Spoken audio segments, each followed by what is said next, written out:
The universe itself is so holy. Even the unholy parts are unholy because God created them to be unholy.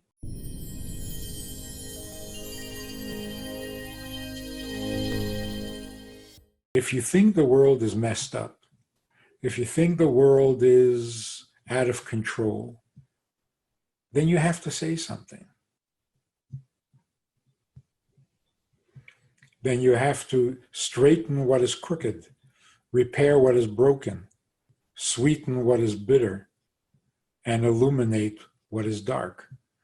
But if you know the world is pulsating with godliness, that's what it is.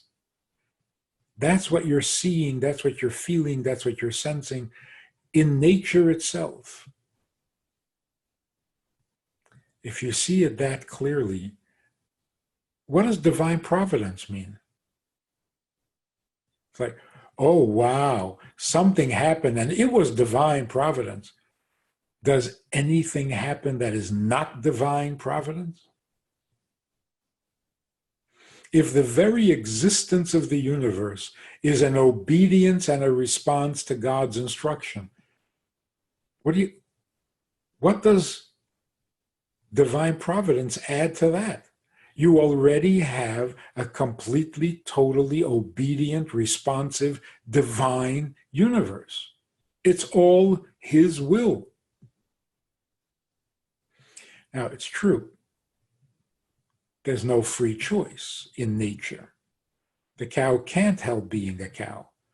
And that's why it's not given reward or punishment, because only someone who has free choice can earn reward or deserve punishment. And yet, there's nothing besides God. Nothing is existing, nothing is happening, nothing is moving other than God's will.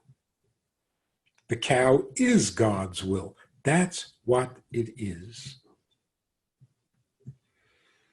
Now, the Rebbe added a fantastic insight to this well-known Hassidic concept. Again, the concept is, if you create something out of nothing, you have to keep creating it because nothing cannot maintain itself. The question, however, is, how did God provide water in the desert for 40 years? He chose a rock, told the rock to give water, and for 40 years the rock gave water.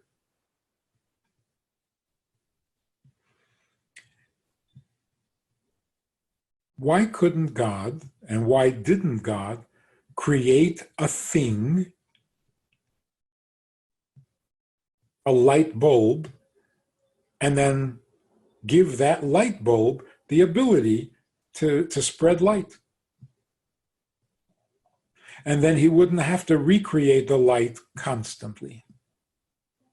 He would have to recreate the bulb constantly. So if you create an earth, you'll have to recreate it constantly. But then you won't have to recreate grass and minerals. They'll all be there in the earth, retained by the earth.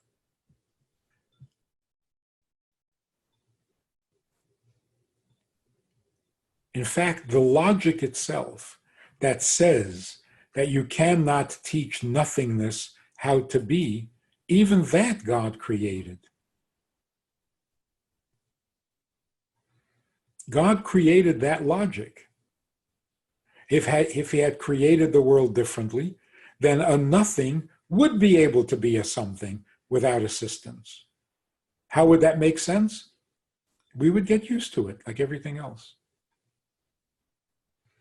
So here's the Rebbe's point. The Rebbe's point is, it's true that there is a logic that dictates that God needs to create the world constantly, but that's because God chose to do it that way. He didn't have to do it that way. God created a logical system where the earth is going to need to be recreated constantly because it comes out of nothing and nothing cannot maintain itself. But that was God's choice. Why did he choose to create a world in such a way that he would need to create it constantly? Because the purpose of creation is not just for the world to exist.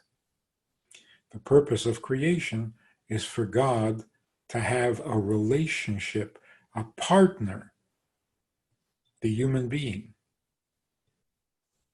So God chooses to create his people, the human beings, the relationship, in such a way that he has to be constantly involved intimately in its existence. So he cannot step away even for a moment. And so the prophet says, yes, I was angry in God's name. Yes, I was angry at you, but did I ever abandon you? Never. Why? Because if I abandon you, you're gone. You don't exist anymore. So why did I create you in such a way that if I abandon you, you don't exist anymore? So that I'll have to keep creating you constantly, which means I am constantly involved with your existence, and I'm constantly in touch with what's going on with you because I'm right there creating you that very moment. That's divine providence. Divine providence means not God oversees what goes on.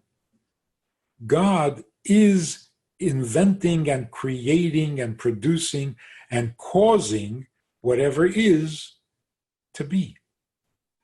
And without that, it would not be. So here we have two beautiful, powerful concepts. One is God wants to be close all the time without the option of leaving. It's like a marriage.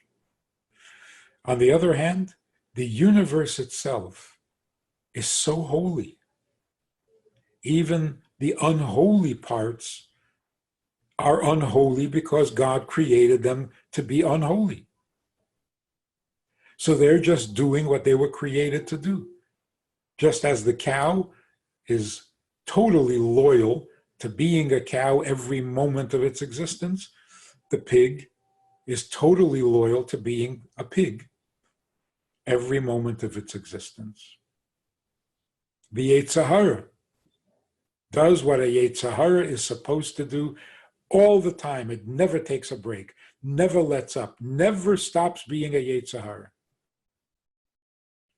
Unless you bring about a transformation and turn it into a Yetzer Tov. But by itself, it will never stop being what it was created to be. That is an amazingly, excitingly godly universe.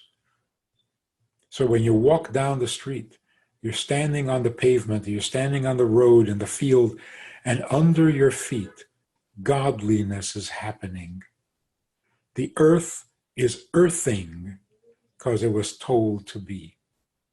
Grass is growing because it was told to do so. Amazing.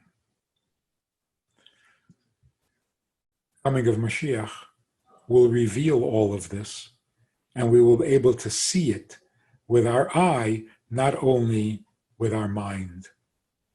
So let Mashiach come, bring the world to its senses, so that we can see the truth, not only about heaven, but also about earth. If you enjoyed this conversation or this topic, and you're looking for more information, or you want to hear it again from another angle, there's a way to do that. And that is in this book. It's all there. Order it from Amazon. You can read it, reread it, and share it. I want to invite you to join us as VIPs, partners in our work, and join us also for a personal chat with other members of the VIP club. We talk about many things, There's an opportunity to ask, to respond, to make a comment, to meet the other supporters. And together we can really make a difference in Jewish life and in life in general. So join us. It's goodtoknow.org. Log in, call, make contact, and join us with the VIPs.